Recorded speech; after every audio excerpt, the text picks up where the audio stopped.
I'd rather for the city to take the paint off the buildings than picking up dead bodies any day.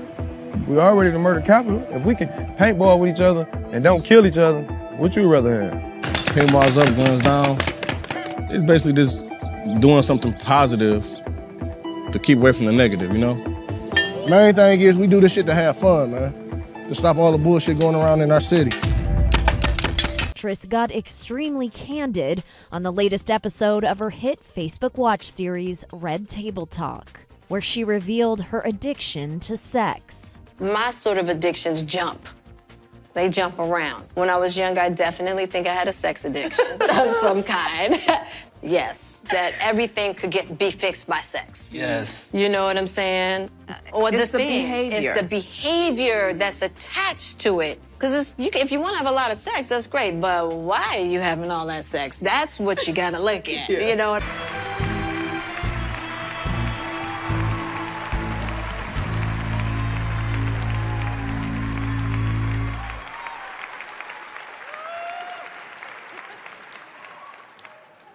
I don't even believe in God, but I'm going to thank her tonight.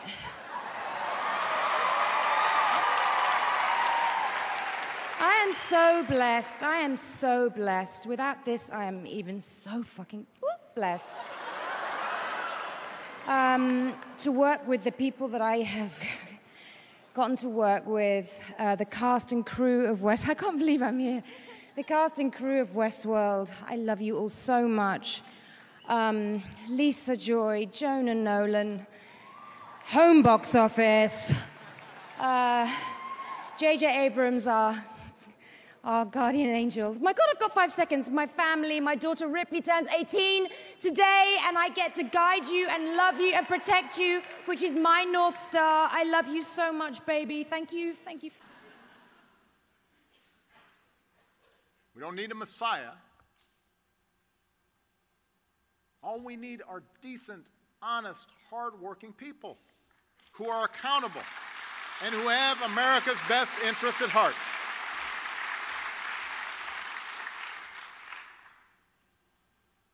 Do you believe in God? Me? Creator? Yeah, so the more I look at the universe, just the less convinced I am that there is something benevolent going on. So if your concept of a creator is someone who's all-powerful and all good, that's not an uncommon pairing of powers that you might ascribe to a creator. All-powerful and all good. And I look at disasters that afflict Earth and life on Earth. Volcanoes, hurricanes, tornadoes, earthquakes, disease, pestilence, congenital birth defects. You look at this list of ways that life is made miserable on Earth by natural causes. And I just ask, how do you deal with that? So philosophers rose up and said, if there is a God, God is either not all-powerful or not all good. I have no problems if, as we probe the origins of things, we bump up into the bearded man. If that shows up, we're good to go, okay? Not a problem. There's just no evidence of it. And this is why religions are called faiths, collectively, because you believe something in the absence of evidence. That's what it is. That's why it's called faith. Otherwise, we would call all religions evidence, but we don't, for exactly that reason. So I'm given what everyone describes to be the properties that would be expressed by an all-powerful being in the gods that they worship. I look for that in the universe and I don't find it. So I remain unconvinced. But if you've got some good evidence, bring it, bring it, bring it, okay? And so I don't lead with that information because what I believe should be irrelevant to anyone. It's not about me. It's about the real world. I guess that settles it. Yeah. No Oprah. Oprah, Steven, what's up? Hey. Oh, hey. Hey, God, it's God, everybody. Give it up for the Lord. Hey, everybody. I just spit out my gum. I'm sorry about this, Oprah. I apologize. I apologize. God stops by every once in a while. He's a fan. Can I help you, Lord? I'm kind of in the middle of talking to somebody important. Oh, I know, Stephen. I'm a huge fan. That's great to hear. I'm a big fan of yours too, God. I really am. Wow, Oprah knows who I am? I can't wait to tell Jesus. I'm gonna look so cool. Now, God, I don't mean to hurry you along, but is there, something you'd like to tell Oprah? Oh, yeah. I hear thou seekest a sign? Well, is this clear enough? Check it out.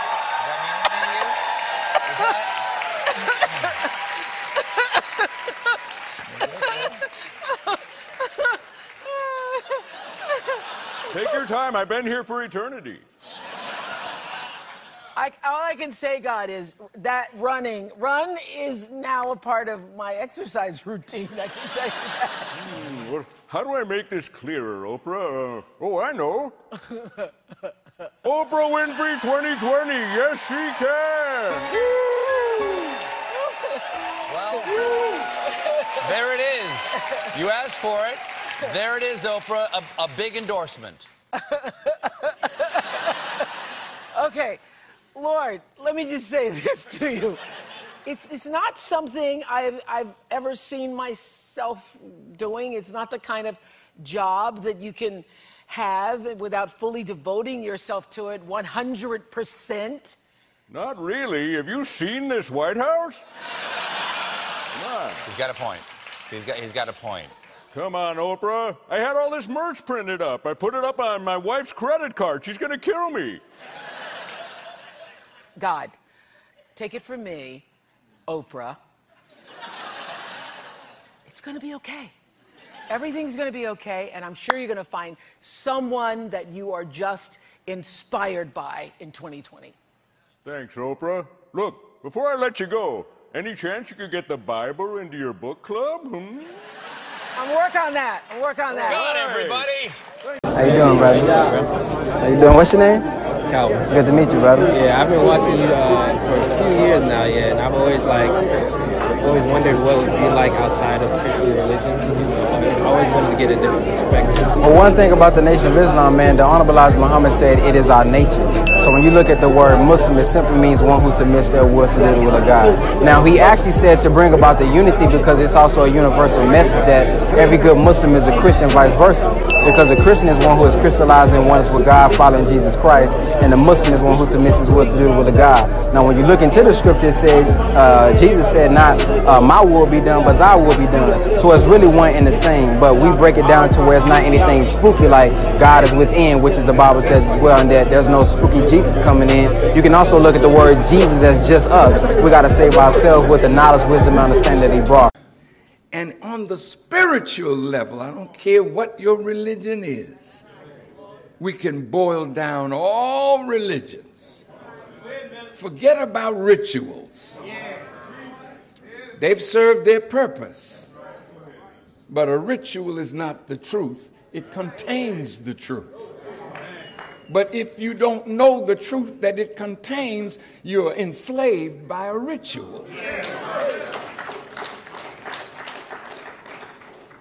Ooh, I'm saying a lot. But if you boil down all the great religions, it comes to this rule. Do unto others as you would have others do unto you. Righteous, you see, I don't smoke, I don't drink. I won't fornicate and I won't commit adultery. I don't smoke dope. Go ahead, brother. Go ahead. And I say all my prayers every day. And I give whatever I can in charity. Yes, sir.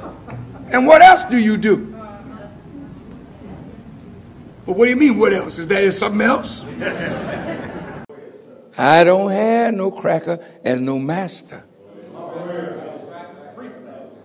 From the richest of them that I have met, I never have bowed to them. If I was a whore, they could have bought me. But I'm too much in love. They ain't got enough money to buy me. And I'm not a rich man, but I'm rich enough. And even when I was broke, I was a man.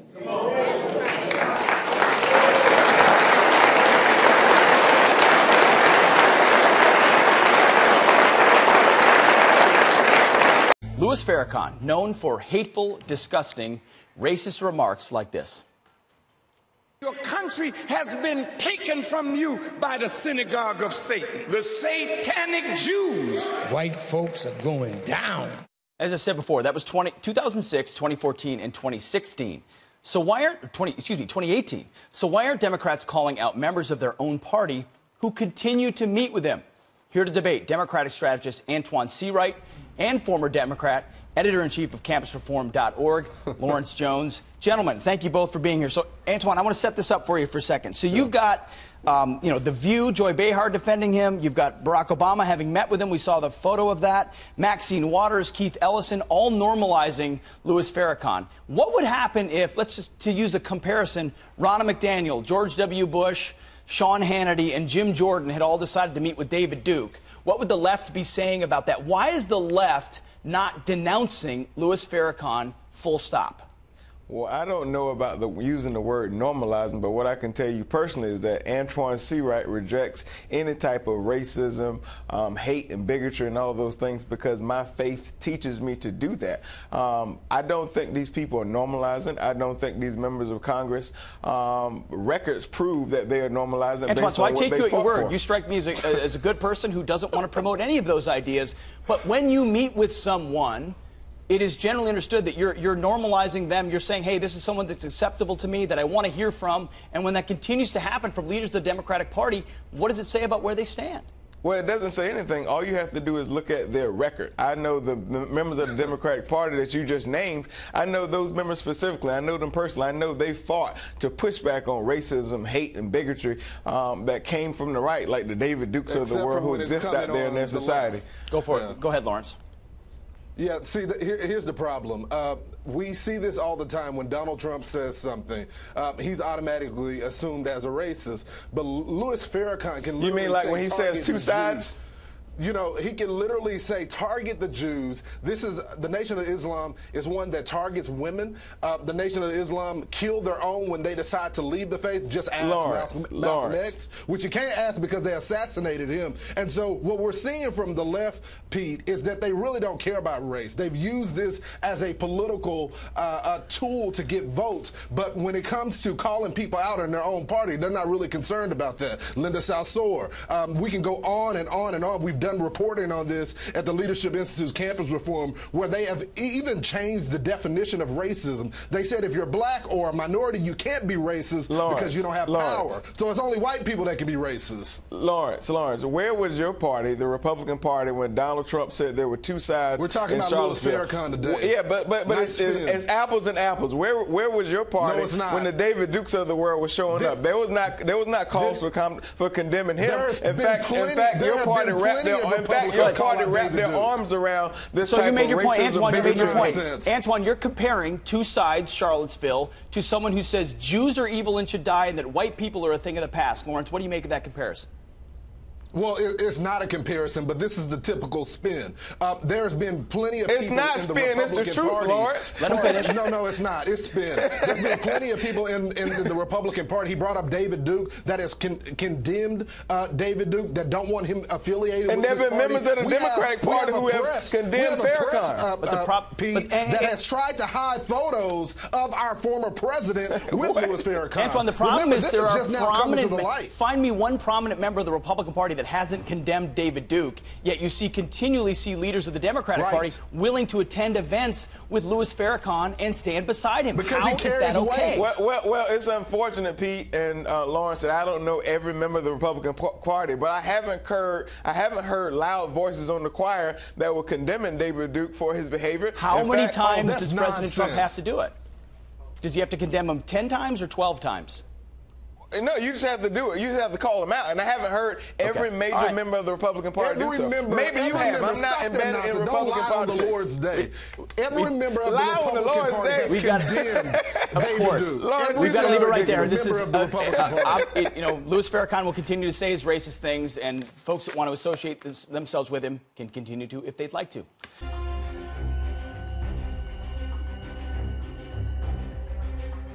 People need to start taking to the streets. Because this is time for vengeance. I have thought an awful lot about blowing up the White House.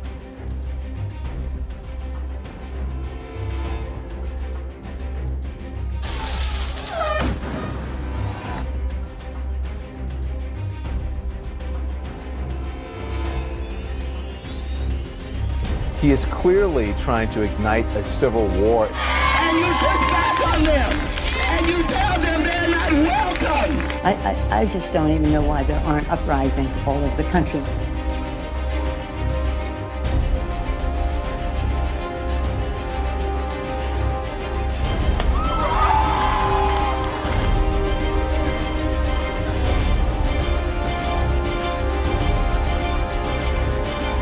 It's going to be almost like Spanish Civil War stuff. This is a dictator. We would take to the streets. We need a revolution at this point. He's planting the seeds for a civil war.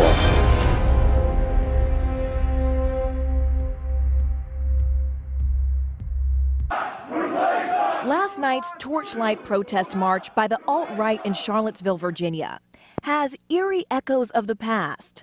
Familiar images from an era many Americans thought was behind us. Race, after decades of civil rights marches and historic legislation, even the election of a black president, is still at the center of our national conversation. Why now? Is this the tipping point? Yes.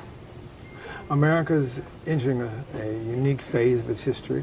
Nearly 3/4 of American voters say that race relations in the United States are worse now than in the 90s, after the O.J. Simpson verdict and the LA riots. When broken down by race, black and white Americans don't see eye to eye. Polls show 42% of black Americans are very dissatisfied by the way blacks are treated, but only 15% of whites share the same view. The playing field is not fair. It's never been fair. So in the effort to correct it and make it appear fair, those who've had the advantage now feel disadvantaged because they no longer have the advantage. Surveys and polls can obscure people's true feelings on the hot topic of race, but experts say how people act may be more revealing of what they actually think. A Harvard researcher studying Google searches found hidden racism that public surveys might not capture. On Obama's 2008 election night, 1 in every 100 searches for Obama also included KKK or the N-word. And last year, searches containing racist epithets spiked across the country during President Trump's run for office. No one's going anywhere. This is who America is. America's got to come to terms with it, that we really are a multiracial society. Members of the clan since birth, the boys have become regulars to such events and have even taken part in cross-burning rituals. I do remember like my first cross. How did it feel? Feel good. And Amanda wants the boys to have an active role in the clan in the future. I want them to focus on working on the clan and raising more kids, white kids, and show them the values of the clan. The next morning, heavily armed security teams man the gates as clan members arrive. What is it? It's a Remington R1 1911 45 caliber. They claim members are from a number of professions. We got police officers in the clan, we got lawyers, we got doctors. Your next door neighbor could be in the clan, you'll never know. With this new authorization, we will increase the size and strength of our military by adding thousands of new recruits to active duty, reserve and National Guard units, including 4,000 new active duty soldiers. And we will replace aging tanks, aging planes and ships with the most advanced and lethal technology ever developed, and hopefully we'll be so strong we'll never have to use it. But if we ever did, nobody has a chance. There's a chart I saw recently that I can't get out of my head. A Harvard business professor and economist asked more than 5,000 Americans how they thought wealth was distributed in the United States. This is what they said they thought it was. Dividing the country into 5 rough groups of the top, bottom, and middle 3 20% groups, they asked people how they thought the wealth in this country was divided. Then he asked them what they thought was the ideal distribution. And 92%, that's at least 9 out of 10 of them, said it should be more like this. In other words, more equitable than they think it is. Now that fact is telling, admittedly, the notion that most Americans know that the system is already skewed unfairly.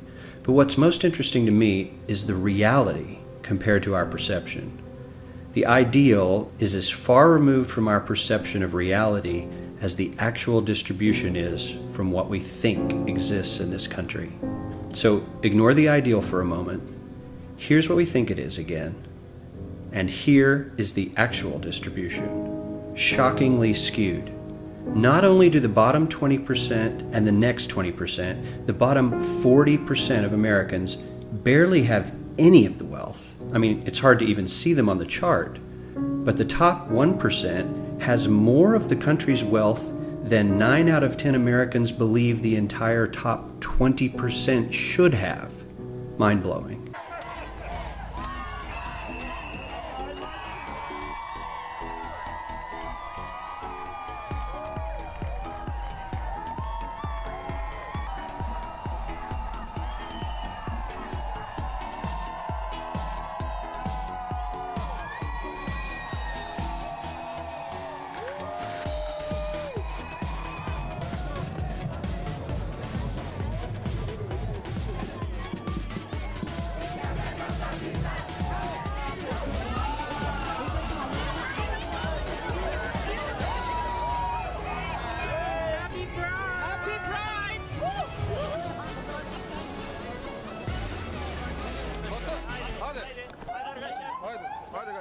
Hadi devam et, devam et.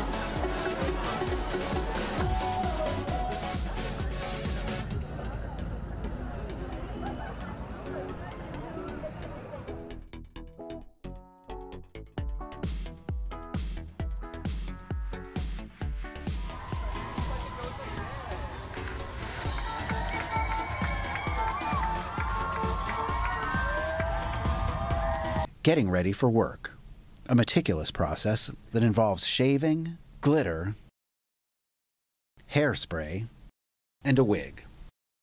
But instead of performing at a nightclub, the venue is the Brooklyn Public Library in Park Slope at 10 o'clock in the morning. Little Miss Hot Mess is the host of Drag Queen Story Hour. Talking, singing, and reading to an audience of preschoolers, toddlers, and their caregivers.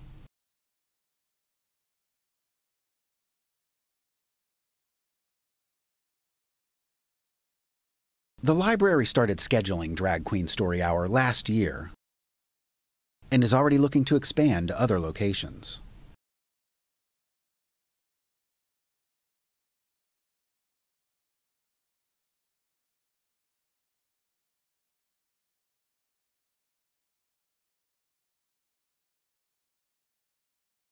And so is the backlash. Many negative comments have been posted online about the program. The AP has agreed not to use the drag queen's legal name because he said he feared harassment.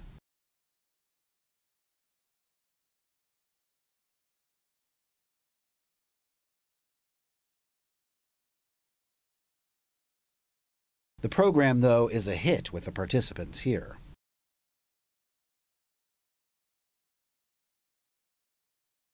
Parents say they welcome the diversity.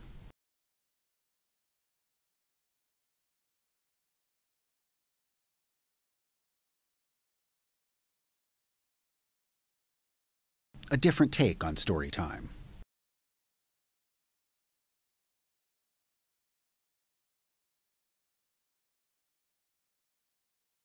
Engaging young minds through sights and sounds.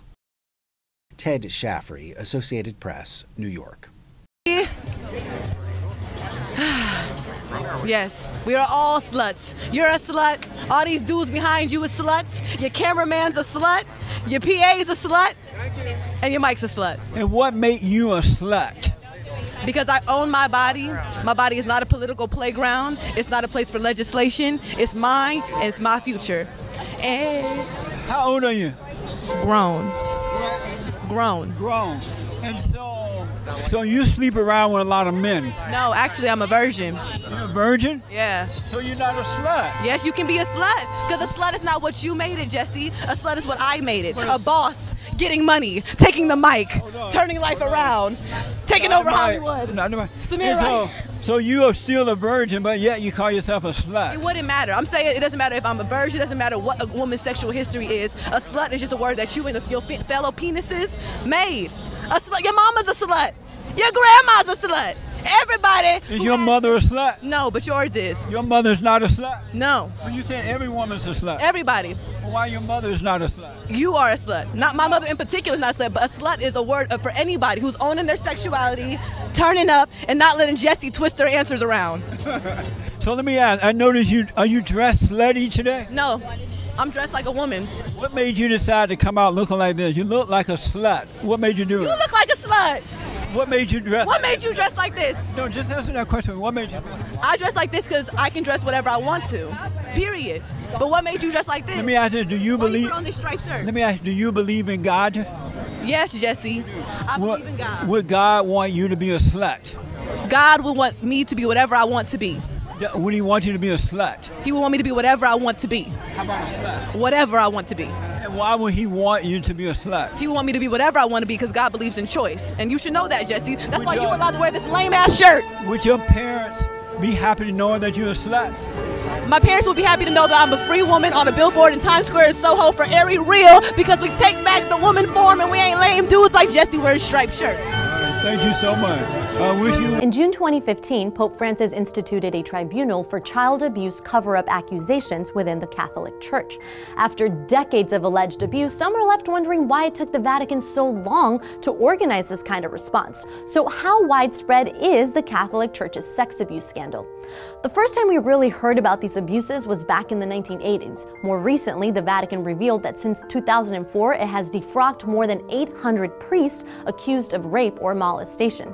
The Church has also sanctioned some 2,500 with lesser penalties. Since the 1950s, there have been roughly 17,000 reported victims of church sex abuse in the U.S. alone, and these are just the ones that have been reported. An estimated 1.5 to 5% of the clergy is thought to have been involved in cases from countries all around the world. The media coverage of the scandal has been especially large in the United States and Europe, but Latin America, Canada, and Australia have also experienced massive scandals. In the U.S., since 1950, almost 7,000 priests were accused of abuse.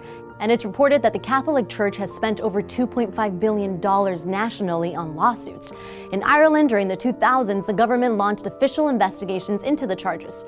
Subsequent reports estimated that possibly tens of thousands of Irish children were abused sexually and otherwise from the 1930s to the 1990s. In the Netherlands, a recent report alleged that over a span of 40 years, about 1 in 5 vulnerable children was molested by Catholic clergy. However, some point to politics as the reason for our seeming media obsession with the church.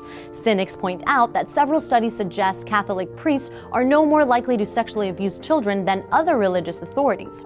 and some point to reports of similar cover-ups by the Boy Scouts of America for child sex abuse. But perhaps unlike these others, the Catholic Church has been infamously known for turning a blind eye. Some offending priests were simply relocated to another diocese where abuse could often continue. However, this seems to be starting to change. In an attempt to make amends, the Vatican instructed bishops and superiors to report credible cases of abuse to local police. Furthermore, Pope Francis has begged for forgiveness from victims and called the abuse a leprosy in the Church. The Vatican's recent actions are certainly a step in the right direction, but damages to the institution's integrity as well as the damages suffered by the victims will likely have a lasting impact. Public apology today from the Catholic bishop in Harrisburg, Pennsylvania. Bishop Ronald Gaynor called a news conference to release the names of 71 clergy and seminarians accused of child sexual abuse going back to the 1940s, calling them, quote, very sad moments in diocese history. The announcement comes as the state prepares to release a grand jury report on clergy abuse across the state of Pennsylvania.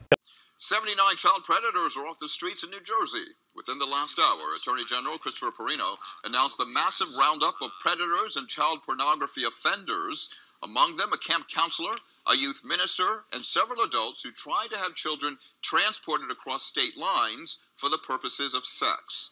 The Attorney General has a strong message for those engaging in these disturbing acts. If you're lurking in the chat room or on social media looking to exploit a child sexually, our investigators and detectives are lurking alongside of you. The roundup was part of Operation Safety Net. Exactly 2 weeks after the deadly shooting in Florida, the sanctuary church near Newfoundland encouraged people to bring AR-15s to a couple's blessing ceremony Wednesday. Participants say the firearms symbolize the rod of iron in the Bible's book of Revelation. I don't look at it as an assault rifle. I look at it as a weapon to protect my family and to protect my neighbors. Nearly 600 people came from as far away as South Korea and Japan for the ceremony. Inside, they exchanged vows and rings. The AR-15s were shown off during the service. People were told to keep their fingers off the trigger and point the rifles upward. While participants didn't think anything was unusual, they understand the controversy.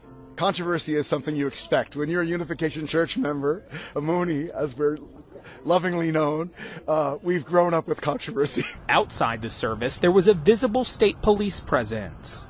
I got a pickle, hey, hey, hey, hey. A small number of people also demonstrated along Route 191 near the church. I think that what they're doing is absurd. I think their ideals is absurd. I've spoken to some people that used to be members of this church, and they have told me that they left because of how insane it has gotten. Church members say the couple's blessing ceremony gave them a chance to explain their beliefs. The pastor of our church was always talking about our Second Amendment. These are accoutrements, these are symbols. I mean, I had a scarf around my neck earlier. To me, it's no different. The guns were not loaded. The flag at the White House is lowered today following a mass shooting at a Las Vegas concert last night. 59 people have been confirmed dead, including at least 2 Canadians. As the world comes to grips with this tragedy, we're learning tonight our Prime Minister has spoken to the U.S. President, offering his condolences. So what makes a violent act an act of terrorism? It's a question many people are asking today across the globe and on social media. Over the weekend in Edmonton, a Somali suspect there after an attack was quickly labeled as a terrorist by authorities after an ISIS flag was found in his vehicle. Though in Las Vegas, where a white man is allegedly responsible for the death of more than 50 people, officials there have yet to call this terrorism. We believe it's a local individual. He resides here locally. I'm not at liberty to give you his place of residence yet because it's an ongoing investigation. We don't know what his belief system was at this time. And right now we believe it's a sole actor, a lone wolf type actor. It's called framing. And the way we frame these stories is that if it's a person of color, it must be terrorism. If it's a white person, it's probably not. It's probably a mental health issue. We are now so used to the idea that acts of violence committed by people of color must have something to do with other issues, and that acts of violence committed by white people have to be mental health issues. This Washington Post headline describes the alleged shooter as a gambler who liked country music and lived a quiet life. Memes also have been popping up on social media today, including this one from Family Guy, suggesting different classifications for different cultural backgrounds. During our Facebook Live interview with U of T's Jeffrey Dvorkin, viewers also weighed in. Anthony Garcia wrote, "The motive behind this terror attack in Vegas is hate, bigotry, and racism, so now you do the math." Samantha Cato Singleton chimed in, saying, "If you're white, it's not terrorism." Usually the definition of terrorism has been exclusive to politically motivated acts. But academics look to expand that definition because of the manner and the number of people that are killed in these kinds of attacks. So, you know, of course, we don't know what the motive is. We don't know, the information is still coming up. But, you know, I was just saying on Twitter, look, if killing 50 people and injuring 200 isn't terrorism, then I quit. The United States Patriot Act recently redefined domestic terrorism as anything dangerous to human life. Earlier today, ISIS claimed responsibility, saying the shooter converted to Islam just weeks ago, while the claims by the terrorist organization have yet to be confirmed. To know a spirit, for it to possess you, you have to ask it to? All of us on earth, we are spiritual somehow. The spirit likes you, he wants to live in you, you get possessed by the spirit. Is it possible I'll be possessed by one of these spirits, or will it be? I don't know, it depends on them. In Haiti, a divine spirit is called a Loa.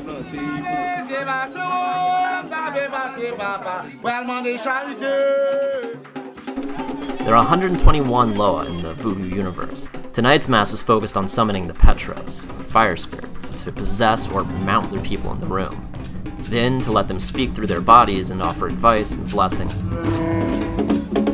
Possession is the psychic phenomenon which occurs when the divinity becomes manifest.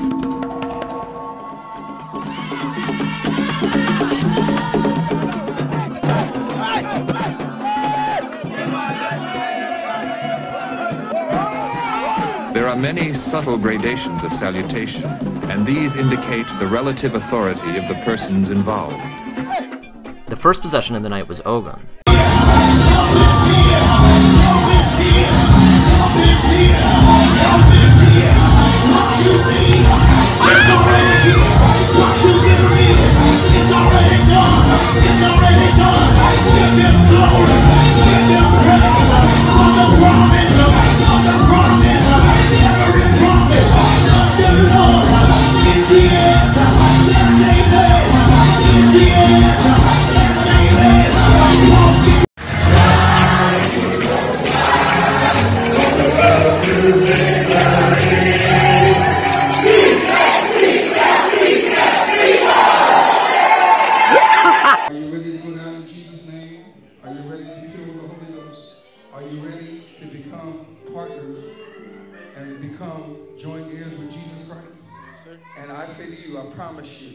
Everything in that Bible that God says he's going to do, he's going to give it to you. And he's not going to let you down. Do you believe that? Amen. Lift your hands real quick. I'm going to pray for y'all now. And then, is it okay? We're going to take y'all and baptize y'all in Jesus' name. Is that all right? And then we're going to pray for you to get the Holy Ghost. Father, in the name of the Lord Jesus, if there's anybody else while I'm praying, come on up here. Get on up here. You don't want to lose your soul. Amen. You don't want to die and go to hell. You want to get the joy with Christ. Father, in Jesus' mighty name. Touch him right now. I got to change my head. Touch him right now, God. Thank you, Jesus.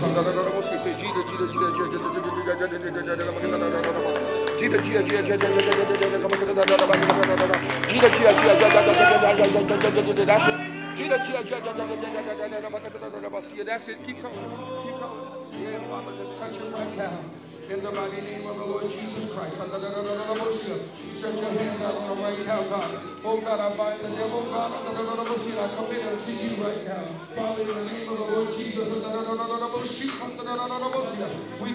That's it. That's it. That's it.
Huh? How did you enter his body?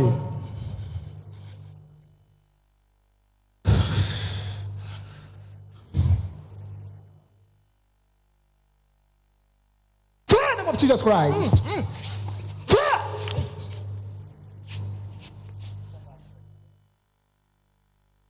Fire!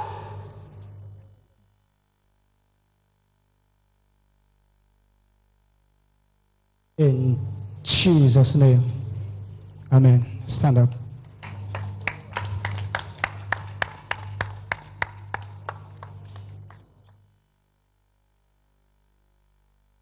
Sobre la reacción inmediata después de la liberación de este hombre, espíritu diciendo es un boxeador, atormentando su vida, su destino en este momento. Sir? Escuchemos su confesión. How are you, sir? I'm fine, sir. Do you remember what you said here? Your past is over. Give thanks to God. Thank God. Pasado está terminado. God, thank you. God, thank you. God gives you an opportunity, and what you do with that opportunity is your gift to Him. Got it. You understand? When God gives you an opportunity, instead of just jumping on the opportunity, you're supposed to see what it can be. I tell them all the time, you know, God never made not one table. Yeah, I love this. Do this. This is really. God never made a chair. In all of His years of being God, He's never made a chair. He's never made a table. He just made a tree. And the rest of it was up to us. Right. When God hands you a tree, imagine a table, a chair, imagine a wall in a room, imagine a log cabin, imagine what it can be, imagine what it can be.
צריך זום, יש לי כאלה.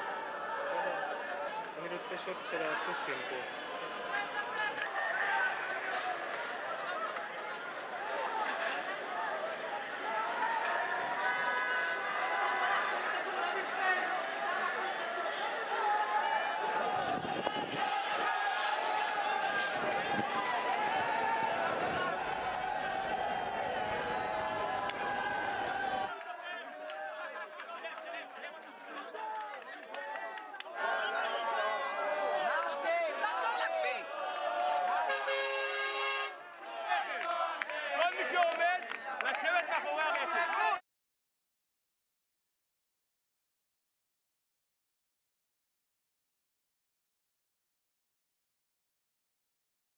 Saying is y'all are out here all the time. Look, understand something. Y'all been all through the Israelite groups. Listen. Now this is the only thing I gotta say for you. I'm not gonna answer that question. I'm gonna give you. What question is it? What question is it? Whatever it was. It's about Enoch. No, I don't. What about Enoch then? What I want to ask you, because it's something that a lot of people want to validate, is when Enoch got taken up, where did he go? Where did he go? We don't. You know what the scripture where did Elijah go? You know what the scripture says. No, I don't. Okay, tell me. Then read the scripture. No. Take that with you. Take that with you. Because look, we will call that being abducted, right? No. Stop playing. I'm not gonna do that. No. Do me a favor for a minute. I'm 57. I'm trying to figure out. You're in your 30s, so you're like a child. I'm actually 22. I'm actually 22. So you're young enough to respect your elders. I'm respecting your elders. Step off. I don't want to talk about no abduction. You can't take the pressure. No, ain't no pressure. It's the pressure. There's no pressure. You're on your square, my brother. Read that. You're on your square, Ak. You're supposed to be ready for this. I'm gonna show you what you do with that Pharaoh. You're not ready. We have so many resources and tools. You know what I'm saying? Like, you joke about the social media thing, but the reason I do that is to grasp attention. The more attention that you have, what are marketers trying to do? They're trying to get attention to a product. When it comes to metaphysics, they did the split, what's it called? I forget what it's called, the split test, where they had the items shooting through slits of paper, and then what they recognized was one time they shoot an atom, it goes straight. But when you're looking at the atom as it goes through, it changes and vibrates. And they was trying to figure that out. So once when people start to pay attention to a thought, that vibration forms to reality. It changes. That's why I loved it, and that's because it's done. Now here's something I'm sure the whole family will enjoy. Well, I wrote this song for the Christian youth. I want to teach kids the Christian truth. If you want to reach those kids on the street, then you got to do a rap to a hip-hop beat. So I gave my sermon an urban kick. My rhymes are fly, my beats are sick. My crew is big and it keeps getting bigger. That's because Jesus Christ is my nigga.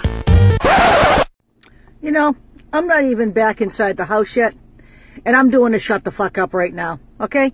Look, I just went by a post where somebody said, how can we keep a president who hates everything America stands for? Can we just back up a fucking second here? What is it that America stands for? Can someone help me with that? Because I seem to be missing that entirely. This is what I see America standing for, okay? You know, people who live that dream that we're a force for good, those people are delusional. They need some serious intervention, mental health help, medication. Maybe they need to smoke marijuana every day to get a grip on reality. I don't really know. But what America has stood for, we started with annihilating 100 million Native Americans to take over this land. That's what America stands for. We now know that Pearl Harbor was a setup so we could get into the war. We now know that 9/11 was an inside job so we could build an appetite for never-ending war on terror. We support Israel, a terrorist state who is literally committing genocide in Gaza. We support the proxy war on Yemen, where we are killing innocent women and children and causing disease like cholera at rapid paces. I don't understand what the fuck people think we are in this country, but people better shut the fuck up and wake the fuck up pretty soon, because we are not what everybody says we are. We are not the big flag waving. Everybody is loved. Everybody has a shot in America. No one's got a shot in America anymore, idiot. No one. The only people that have a shot in America are the people making 6 to 7 figures. I don't think that's you. I definitely know it's not fucking me. So please.